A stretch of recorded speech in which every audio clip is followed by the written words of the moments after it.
नमस्कार। Coca Cola और Pepsi मतलब मार्केट के बेताज बादशाह। ना जाने कितने ब्रांड्स आए और चले गए, लेकिन कोई भी इनकी मोनोपोली को हिला तक नहीं पाया। फिर मैदान में उतरते हैं तीन देसी लड़के, जिन्होंने एक ऐसा ब्रांड खड़ा कर दिया जो आज पूरे भारत में अपनी एक अलग पहचान बना रहा है। तो चलिए आज लाहौरी जीरा की इस कमाल की कहानी को समझते हैं। तो सवाल यही उठता है कि आखिर कैसे तीन भाइयों ने एक साधारण सी घरेलू रेसिपी को 300 करोड़ रुपए के एक बड़े साम्राज्य में बदल दिया। इस कहानी के पीछे की स्ट्रैटेजी, वो हिम्मत और वो संघर्ष आज हम परत दर परत खोलने वाले हैं। ठीक है, तो पहले इस मुकाबले को समझ लेते हैं। देखिए, एक तरफ हैं कोक और पेप्सी जैसे मार्केट के दिग्गज, जिनकी पूरी दुनिया में पकड़ है, जिनके पास सेलिब्रिटी से भरे एड्स हैं और पैसों का तो जैसे समंदर है। और दूसरी तरफ है लाहौरी जीरा, तीन भाइयों की एक सोच, एक खालिस देसी स्वाद और शुरुआत में तो एडवर्टाइजिंग पर एक पैसा भी खर्च नहीं। तो इस पूरी कहानी की नींव रखी थी तीन भाइयों ने, जिनके पास एक बड़ा ही अनोखा आइडिया था। चलिए सबसे पहले इन फाउंडर से ही मिलते हैं। तो सबसे पहले हैं सौरभ मुंजाल, इस कहानी के विजनरी। इन्होंने सिंगापुर से एमबीए किया था और एक हाईवे रेस्टोरेंट भी चलाते थे। वहीं से ना उन्हें भारतीय बाजार की एक नस पकड़ में आ गई।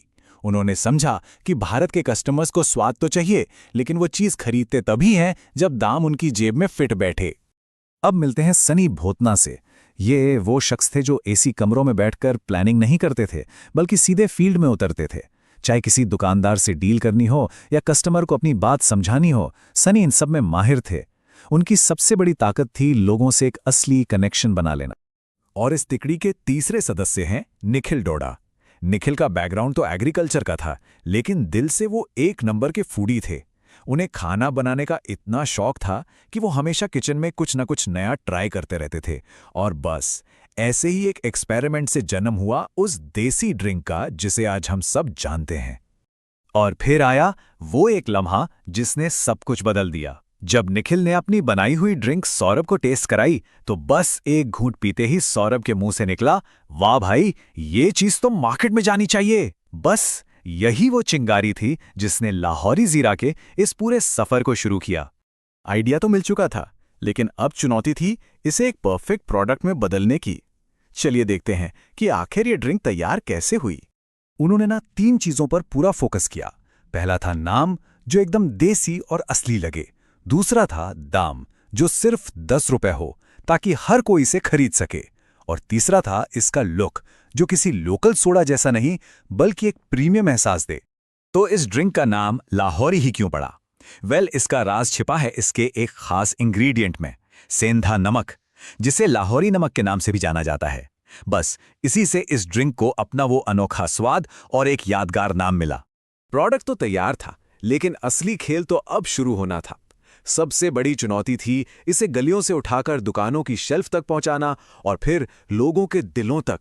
जब सनी एक बड़े डिस्ट्रीब्यूटर के पास गए, तो उसने एक सीधी सी शर्त रख दी।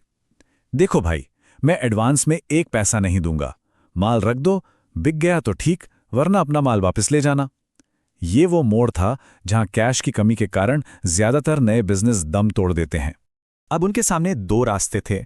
पहला, डिस्ट्रीब्यूटर की शर्त मानकर रिस्क ले लें, या फिर दूसरा, खुद सीधे सीधे दुकानदारों से मिलें। उन्होंने दूसरा रास्ता चुना।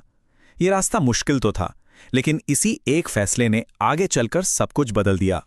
सीधे दुकानदारों से मिलने का नतीजा ये हुआ कि उन्हें एकदम असली फीडबैक मिला।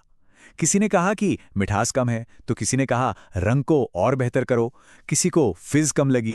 और बस इसी फीडबैक पर काम करके उन्होंने अपने प्रोडक्ट को और भी बेहतर बना लिया और साथ ही दुकानदारों का भरोसा भी जीत लिया। शुरुआती सफलता तो मिल गई, पर लाहौरी जीरा के असली इम्तिहान का समय अब आया था। और फिर अचानक एक बहुत बड़ा झटका लगा। 2021 में सरकार ने कार्बोनेटेड ड्रिंक्स पर टैक्स को सीधे 40% तक बढ़ा दिया। ये लाहौरी जीरा के लिए एक बहुत बहुत बड़ी मुसीबत थी। अब उनके सामने एक बहुत मुश्किल सवाल था। क्या दाम बढ़ाकर अपने कस्टमर्स को खो दिया जाए, या फिर नुकसान सहकर बिजनेस को ही डुबो दिया जाए? क्योंकि उनकी सबसे बड़ी ताकत तो वो 10 रुपए का प्राइस ही था ना। लेकिन उन्होंने एक बहुत ही स्मार्ट कदम उठाया। उन्होंने दाम नहीं बदला, बल्कि बोतल का साइज 250 ml से घटाकर 160 ml कर दिया। इससे हुआ ये कि 10 रुपए का वो मैजिक प्राइस टैग भी बना रहा और कंपनी का मार्जिन भी बच गया। कितना कमाल का मूव था। अपनी खुद की मैन्युफैक्चरिंग यूनिट लगाने के बाद तो कंपनी की ग्रोथ जैसे रॉकेट की तरह बढ़ी।